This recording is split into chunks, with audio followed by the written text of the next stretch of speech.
Shalom, selamat pagi.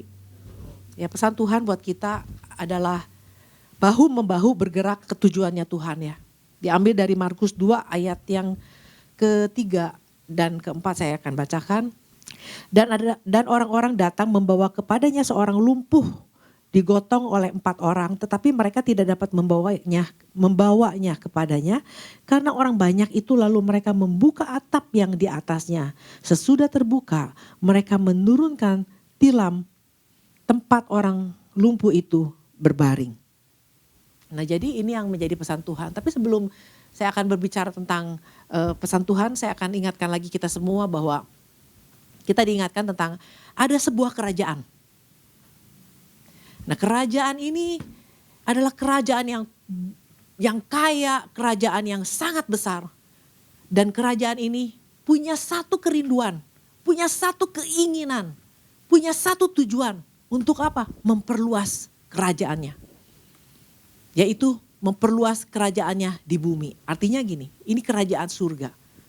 Kerajaan surga dari awal punya satu kerinduan untuk memperluas kerajaannya di bumi.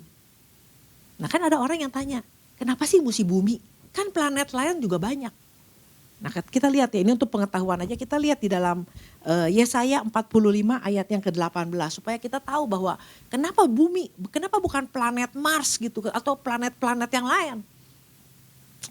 Yesaya 45 ayat yang ke-18 di sini katakan, sebab beginilah firman Tuhan yang menciptakan langit.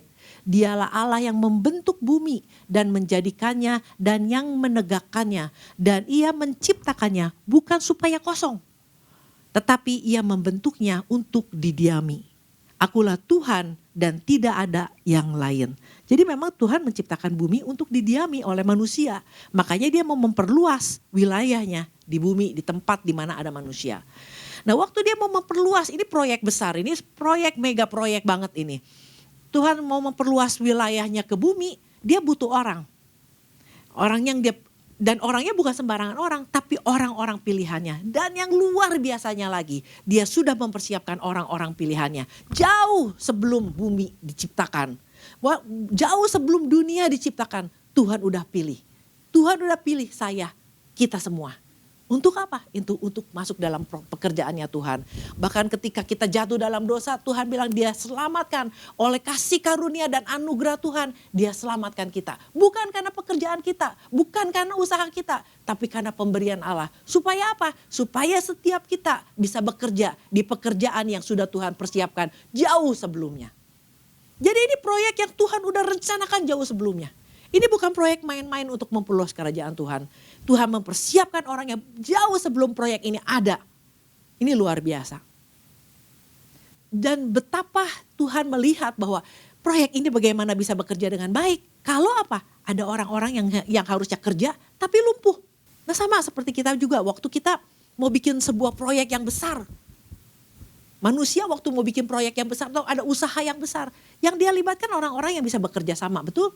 Orang-orang yang bisa berjalan, punya etos kerja yang sama, punya komitmen yang sama, punya keinginan yang sama. Gue pengen maju, lu pengen maju, kita semua pengen maju. Gue pengen proyek gue jadi, lu juga harus punya pikiran yang sama supaya proyek ini jadi. Nah, ini yang Tuhan rindukan adalah orang-orang yang punya komitmen yang sama, punya berjalan di dalam ketetapan-ketetapan yang sama. Dan yang Tuhan lihat, dan ini yang menjadi pesan Tuhan bahwa ternyata melalui pesannya Tuhan menyampaikan bahwa hari-hari ini ada kelumpuhan yang dialami orang percaya. Sehingga sebagai kawan sekerjanya, sebagai perwakilannya di bumi menjadi tidak efektif. Nah, sedang proyek mesti tetap jalan. Ini orang-orang yang dia udah pilih ini bagaimana nih kalau misalnya jadi lumpuh. Nah, kita sendiri kalau kita mau bikin proyek kita gak mungkin melibatkan, memperkerjakan orang yang lumpuh, betul gak? Orang yang sehat tentunya, orang-orang yang kita lihat punya keinginan, punya kekuatan untuk bekerja. Nah, kalau kita berjalan sama orang lumpuh tentu stepnya aja udah berbeda. Ya, langkah-langkahnya aja udah berbeda. Nah, apa nih yang Tuhan ingatkan tentang kelumpuhan ini? Kelumpuhan itu artinya gini, ada orang-orang yang udah ikut Tuhan, udah dibaptis, udah pelayanan, tapi nggak kepengen lebih lagi, nggak kepengen maju lebih lagi. udah segini juga udah cukup. Udah gak pengen tahu lebih banyak lagi tentang apa sih pesan Tuhannya, apa sih maksudnya, apa sih yang harus saya lakukan. Gak kepengen lebih dalam lagi. Ya udah segini aja. Gak kepengen yang namanya orang yang lumpuh itu adalah orang yang gini. Tuhan udah kasih kuasa untuk berjalan dengan kuasa dan otoritas. Tuhan kasih Roh Kudus. Tapi ada orang-orang yang nggak mau urusan sama Roh Kudus lah. Gue udah nggak pengen baptisan Roh Kudus. Nah orang yang udah nggak mau berurusan sama Roh Kudus itu orang lumpuh. Karena Tuhan kasih kita, Tuhan persiapkan kita, Tuhan memperlengkapi dengan ada bantuan dari surga yang namanya Roh Allah. Untuk apa? Untuk supaya kita menjadi orang-orang yang tetap bisa kuat bekerja sekalipun dalam keadaan tubuh yang sakit, tetap bisa bersemangat di dalam Tuhan. Ini Tuhan udah persiapkan sedemikian rupa. Nah jadi oleh karena itu apa yang kita bisa pelajari dari sini bahwa Tuhan mau kita jangan menjadi orang yang lumpuh. Bagaimana supaya gak lumpuh? Apa yang harus kita lakukan? Nah kemarin kan kita diingatkan bahwa coba harus ada kejujuran dalam hati kita. Bahwa kita ini lumpuh. Tapi kadang-kadang kita naonnya lumpuh. Dan bahkan gini kadang-kadang kita diperhadapkan dengan sebuah problem gitu ya. Selalu bilang sama Tuhan, Tuhan salah aku apa? Aku udah ini, salah aku apa? Jadi artinya gini, banyak orang gak menyadari ada kelemahan di dalam dia. Dia gak menyadari bahwa ada sesuatu hal yang Tuhan lihat kita gak lihat. Nah, tapi Tuhan dengan kelumpuhan, Tuhan ingatkan tentang hal lumpuh ini sebenarnya Tuhan lagi ingatkan gini. Lu lihat deh hubungan lu sama istri lu, sama suami lu, sama anak-anak lu kayak gimana. Kalau hubungan dengan manusia aja udah gak baik berarti dengan Tuhan juga udah gak benar.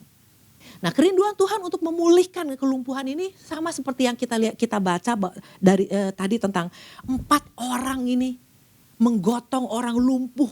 Ya kemarin kita udah bahas ini bahwa digotongnya aja udah berat, belum harus naik tangganya, belum harus membongkar atapnya. Ini effort banget.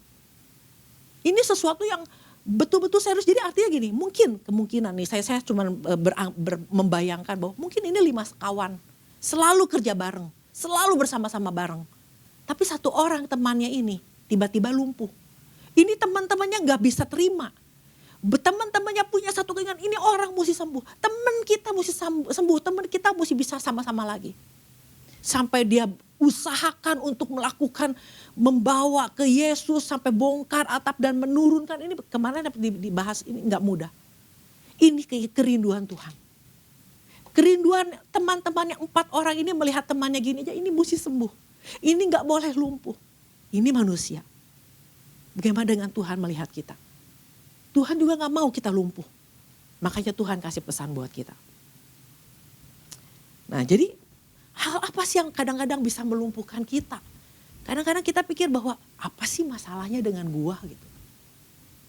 Nah tapi pagi hari ini ada 3 hal yang saya mau sampaikan. Ini berkaitan dengan cuman urusan satu hal. Hanya satu. Sama-sama katakan hanya satu. Tapi kadang-kadang kita lalai dengan yang satu ini. Nah yang kita lihat di dalam Mazmur 27. Mazmur 27 ayat yang keempat. Satu hal telah kuminta kepada Tuhan. Itulah yang kuingini. Diam di rumah Tuhan seumur hidupku. Menyaksikan kemurahan Tuhan dan menikmati baitnya. Ini yang jadi satu keinginannya Daud. Jadi ini juga harus menjadi satu keinginan kita. Jadi satu hal yang kuingini, satu hal yang sangat kuingini ya. Kalau dalam bahasa Inggrisnya one thing that I have desired. Jadi artinya desired itu bukan cuma ingin tapi betul-betul punya keinginan yang kuat gitu. Ini harus menjadi satu keinginan yang kuat buat kita semua anak-anak Tuhan. Untuk apa? Diam di rumah Tuhan. Selalu punya kerinduan untuk ada di hadiratnya Tuhan. Jadi bukan sebar gini. Kadang-kadang orang pergi ke gereja. Datang mungkin ke doa pagi. Desire-nya itu gak ada. Keinginan untuk ada di hadirat Tuhan dan menikmati Tuhan.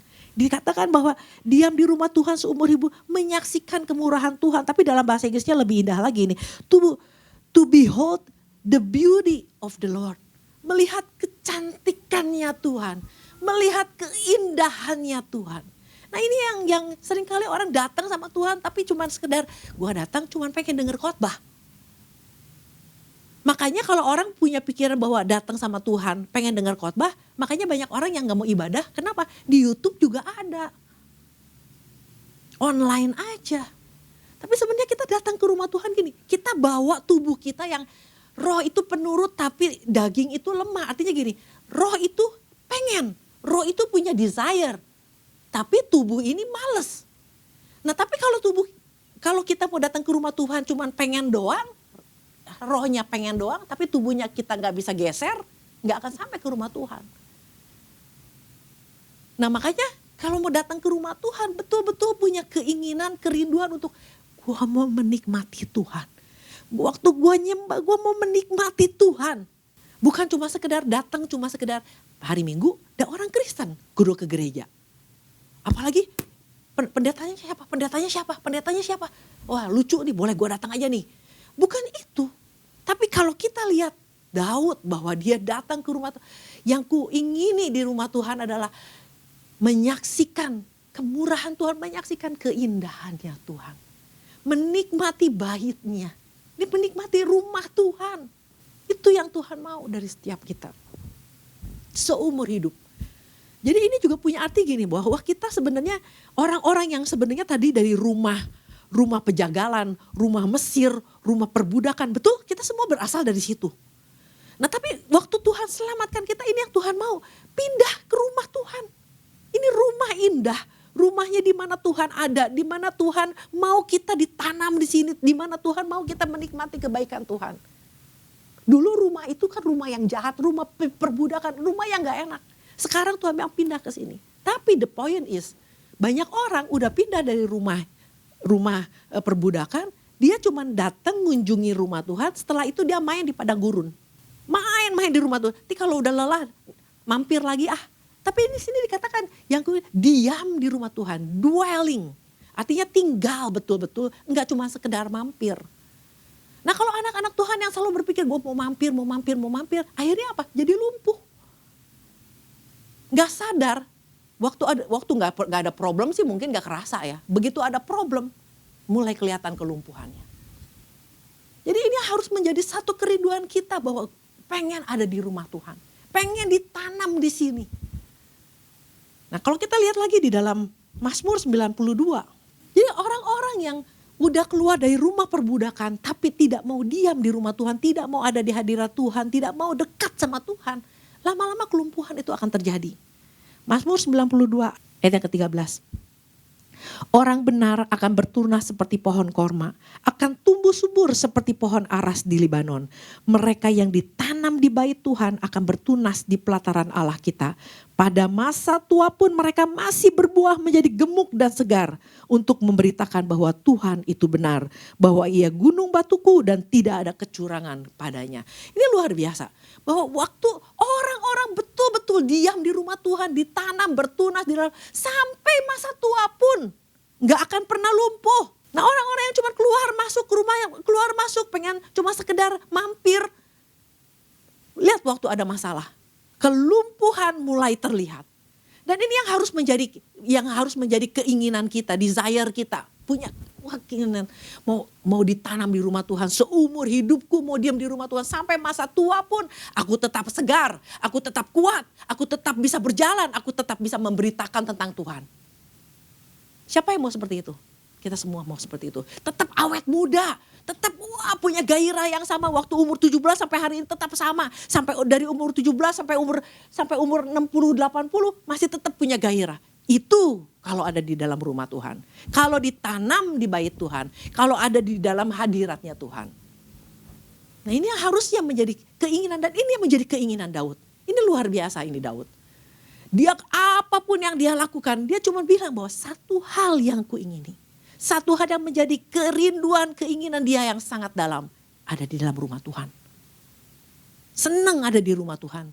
Kan dia mau menikmati kebaikan Tuhan. Menikmati kemurahan Tuhan. Kalau kita lihat di dalam Mazmur 23 ayat yang ke-6, kita mundur lagi. Kita lihat Mazmur yang 23 ayat yang ke-6.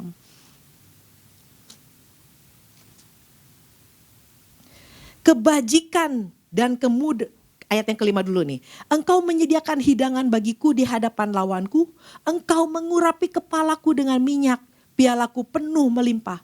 Kebajikan dan kemurahan belaka akan mengikuti aku seumur hidupku. Siapa yang mau ini? Saya mau. Saya akan bilang, Tuhan aku mau tetap ada di hadirat Tuhan. Aku mau tetap bertunas di dalam bait Allah. Supaya apa? Pada masa tua pun aku enggak jadi orang-orang yang ngedumel.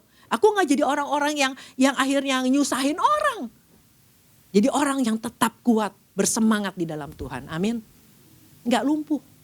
Tapi orang-orang yang jauh dari hadirat Tuhan. Orang-orang yang setelah keluar dari rumah perbudakan tapi tidak memilih untuk ada di dalam rumah Tuhan. Dia mau berjalan di dalam padang gurun, bulak-balik di padang gurun, cuman mampir ke rumah Tuhan kali-kali. Satu hari akan mengalami kelumpuhan. Yang kedua, Lukas yang 10 ayat yang ke-39. Ini kita tahu sekali, ini juga tentang satu hal ya.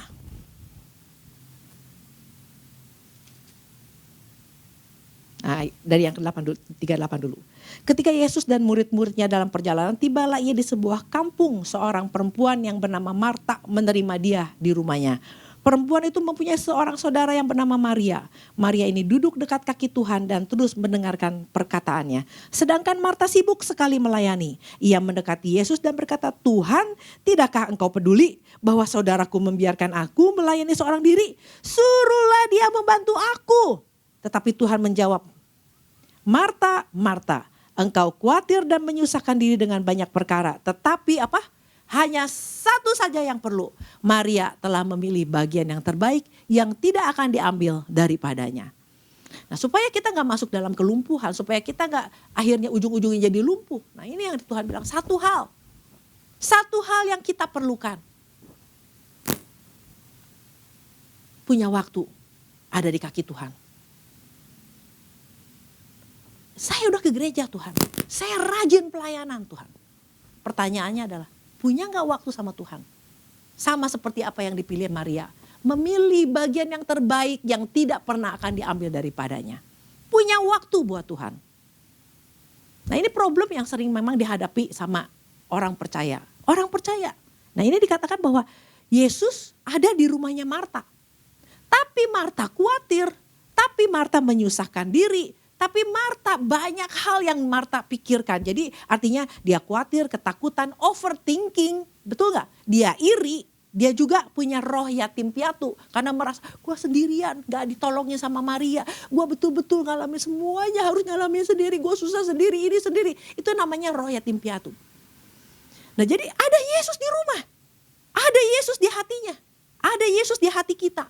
Tapi berapa banyak orang-orang yang percaya yang masih khawatir, masih suka iri, masih ketakutan, masih overthinking, masih punya roh yatim, merasa sendiri, mengasihani diri sendiri. Jadi problemnya apa? Problemnya bukan Maria, betul? Gara-gara Maria nih, bukan Maria problemnya. Problemnya juga bukan Yesus, bukan iblis juga, karena Alkitab tidak mencatat iblis menggoda dia. Gak ada. Problemnya di diri dia sendiri. Nah, orang yang terus-menerus dikuasai dengan kekhawatiran, iri hati, overthinking, ini dan itu segala macam. Ini lama-lama orang ini kalau tidak dibereskan, lama-lama akan menjadi apa? Orang Kristen yang lumpuh. Nah, ini oleh karena itu Tuhan ingatkan. Marta, engkau nyusahin diri dengan banyak hal loh. Sebenarnya cuma satu hal yang kamu perlu. Satu hal yang kita perlukan. Punya waktu sama Tuhan. Berdua sama Tuhan. Punya quality time sama Tuhan. Berdua. Sama seperti yang dilakukan Maria. Nah, pertanyaannya adalah gini. Kalau Tuhan ingatkan kita, banyak orang-orang yang percaya yang hari-hari ini begitu lumpuh. Pertanyaannya adalah gini. Punya gak waktu berdua sama Tuhan? Waktu berdua sama Tuhan adalah gini. Tuhan, aku khawatir nih. Tuhan, aku lagi sedih Tuhan. Aku lagi marah sama suami, sama istri saya, sama anak-anak saya. Tuhan, saya lagi sedih, saya lagi khawatir karena anak saya sakit, karena anak saya gini. Tuhan, saya lagi begini. Kita lagi ngomong sama Tuhan. Kita curahin isi hati kita sama Tuhan. Itu waktu berdua sama Tuhan, betul gak? Jangan kadang-kadang gini, gak punya waktu sama Tuhan. Mana Tuhan? Mana Tuhan? Kok Tuhan gitu sama saya? Gak pernah berdua tapi tanya mana Tuhan? Ya mana lu ya gak pernah datang.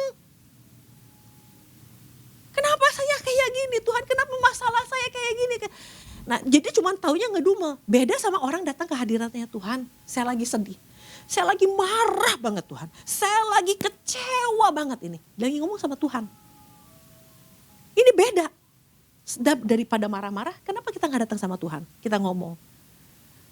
Kita gak tahu Tuhan bisa mengelus kita. Tuhan bisa kasih kekuatan buat kita. Nah disinilah yang namanya kita menyembah Tuhan. Tuhan aku sedih, tapi aku tahu aku punya Allah yang hebat. Tuhan aku khawatir, tapi aku tahu bahwa bagi Tuhan gak ada yang mustahil. Tuhan aku betul-betul gak tahu lagi harus berbuat apa. Keuangan aku seperti ini, tapi aku tahu bahwa Tuhan turut bekerja dalam segala hal untuk mendatang. Waktu kita menyembah Tuhan dengan cara seperti itu, kekuatan yang baru. Tuhan limpahkan urapan yang baru buat kita. Kadang-kadang orang kita gak mau milih itu. Nah, kita hidup bukannya gak ada masalah, betul? Tantangan masalah bisa bertubi-tubi. Tapi kita menghindari untuk, kata Tuhan bilang satu saja yang perlu. Kita menghindari yang perlu ini. Kita memilih untuk berjalan sendiri dan tiba-tiba kita jadi lumpuh. Jadi kelumpuhan itu kadang-kadang bukan datang tiba-tiba. Tapi karena memang ada pilihan-pilihan hidup kita yang kita buat untuk kita sendiri jadi lumpuh. Nah Maria memilih bagian yang terbaik. Artinya ini tentang datang sama Tuhan. Punya kualitas sama Tuhan. Bisa memuji menyembah Tuhan itu sebuah pilihan. Kalau saya pernah sampaikan juga tentang Daud waktu masalah di Ziklag. Dia punya masalah gede. Anaknya hilang, bininya hilang, semua hilang. Kekayaannya semua hilang. Dia gak cuma sekedar, mana Tuhan? Mana perlindunganmu? Dia gak begitu. Dia juga gak cuma sekedar Tuhan minta kekuatan, Tuhan minta kekuatan. Enggak, dia datang. Artinya gini, kalau kita mau punya kualitas dia datang sama Tuhan. Dia mendatangi Tuhan, bahkan dia mempersiapkannya minta jubah untuk berdoa. Artinya ini sebuah persiapan, sebuah satu langkah yang betul-betul ada sebuah langkah nyata. Gak cuma sekedar di sini, Tuhan mana, Tuhan tolong, Tuhan beri saya kekuatan. Gak cuma segitu, tapi dia datang mendatangi Tuhan. Dia bilang dia mendatangi Tuhan dan dia menguatkan. Artinya dia datang dan menguatkan imannya. Dia gak cuma sekedar Tuhan mana, katanya Tuhan kasih kekuatan. Dia datang dulu di sumber kekuatan dan dia menguatkan kepercayaannya sama Tuhan. Dia pakai baju jubahnya untuk apa? Untuk berdoa sama Tuhan. Dan akhirnya apa? Tuhan jawab loh. Tuhan jawab. Nah ini yang sebetulnya cuma satu hal yang kita perlu dan seringkali kita remehkan ini, kita abaikan ini. Dan buat saya gini, kalau Tuhan ingatkan kita ini bukan cuma sekedar tentang pekerjaan Tuhan aja. Kalau kita diperhadapkan dengan situasi yang sulit, waktu kita lumpuh, waduh orang lumpuh ya. Mau jalan aja susah. Ya iyalah orang lumpuh mau jalan aja susah. Orang lumpuh, boro-boro mau lari. Mau jalan ngesot aja susah. Betul gak? Nah ini yang waktu ada problem di depan, tantangan yang besar, dahsyat di depan segala macam. Terus waktu kita lumpuh, ngesot aja susah. Nah makanya Tuhan ingatkan. Beberapa waktu yang lalu Tuhan ingatkan juga tentang jangan ketiduran. Jangan punya roh yang tidur. Jangan lumpuh lagi sekarang. Yang ketiga. Kita lihat dalam Markus 10 ayat yang ke-17. Pada waktu Yesus berangkat untuk meneruskan perjalanannya, datanglah seorang berlari-lari mendapatkan dia dan sambil berlutut di hadapannya ia bertanya, "Guru yang baik, apa yang harus aku perbuat untuk memperoleh hidup yang kekal?"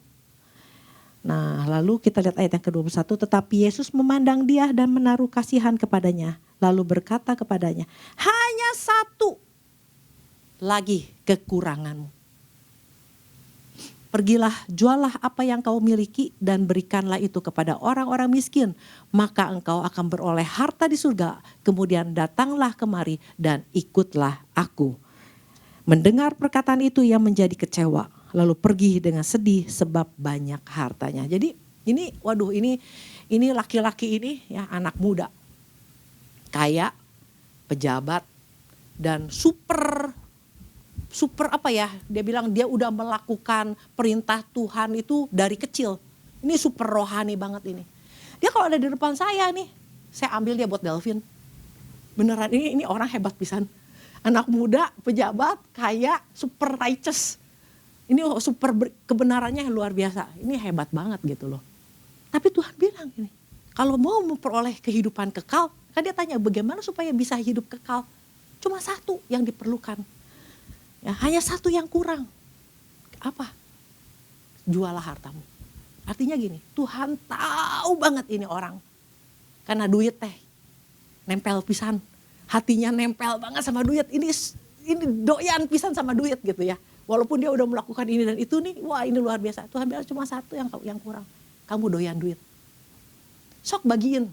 Bukan suruh kasih duitnya ke bait Allah ya, bukan kasih duitnya ke dia punya, maksudnya kalau Yesus punya perkumpulan, punya yayasan, masukin ke yayasan gue gitu. Gak ada. Masukin, kasih ke orang miskin. Tapi dia bilang, aduh, langsung dia, dan dia pergi dengan sedih hati. Nah ini ya saudara, kalau orang yang namanya terikat sama uang, doyan pisan, kita juga doyan lah ya. Tapi kan jangan sampai keterikatan, karena memang kita perlu uang, masih dibutuhkan untuk hidup di dunia. Tapi yang Tuhan ingatkan, jangan sampai hatimu condong sama keuangan kamu, sama harta kamu. Karena orang yang kita pikir gini, soal uang kan ya itu mah umum gitu ya. Enggak, ternyata soal berurusan dengan uang itu urusan rohani. Akan terlihat orang yang hatinya condong sama Tuhan sama orang yang hatinya gak condong sama Tuhan karena dia urusannya sama duit. Jadi ini soal duit ini Tuhan tahu banget. Kalau kita bilang, enggak, gue mah ke duit mah gak, biasa-biasa aja, gak segala, Tuhan tahu. Lu kalau terus-terusan hati lu condong sama duit, lama-lama lumpuh. Kenapa? Karena gak terhubung sama Tuhan. Nah jadi ini yang kadang-kadang kita remehkan bahwa enggak lah. Tapi Tuhan tahu hati kita.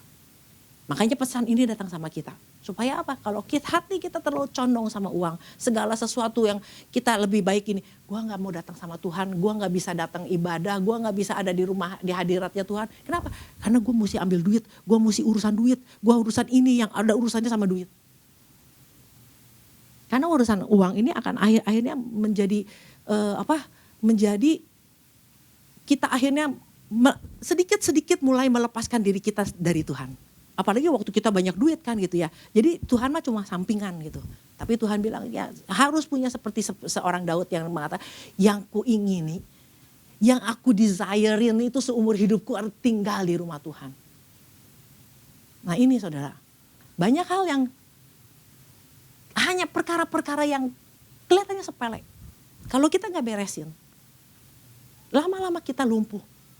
Lama-lama lumpuh tuh artinya gini, kita udah gak terlalu pengen lagi berurusan sama Tuhan. Gak terlalu pengen lagi kenal lebih dalam lagi sama Tuhan. Gak terlalu kepengen, gue gak pengen maju. Gue pengennya ya udah segini aja, pokoknya yang penting gue mati masuk surga gitu ya. Tapi kalau kita lumpuh, belum tentu bisa masuk surga loh. Ke surga lumpuh mah susah. Ya kan? Nah oleh karena itu, bila lewat pesan Tuhan ini kita sama-sama belajar. Kita sama-sama belajar. Nah, karena pesan ini bukan buat kita juga, buat kita semua gitu kan ya. Buat para pelayan Tuhan, buat pengerja semua. Kita diingatkan bahwa buat Tuhan masalah kelumpuhan ini penting. Sama seperti 4 orang ini yang melihat temannya lumpuh. Dia usaha mati-matian, orang ini mesti sembuh. Termasuk kita. Kalau kita lihat teman kita lihat keluarga kita ada yang lumpuh. Ini harus menjadi satu kerinduan kita. Nah tapi kan kita gak mungkin kita orang lumpuh neng-teng orang lumpuh. Kita sendiri kan mesti sembuh dulu. Supaya kita bisa bawa orang lumpuh kepada Tuhan. Nah oleh karena itu mari kita sama-sama terus maju di dalam Tuhan. Terus bertumbuh di dalam Tuhan. Punya waktu buat Tuhan. Cuma satu hal yang kuingini. Satu hal yang kurang dari kita. Satu hal yang kita perlu duduk di kaki Tuhan. Demikian firman Tuhan, Tuhan berkata.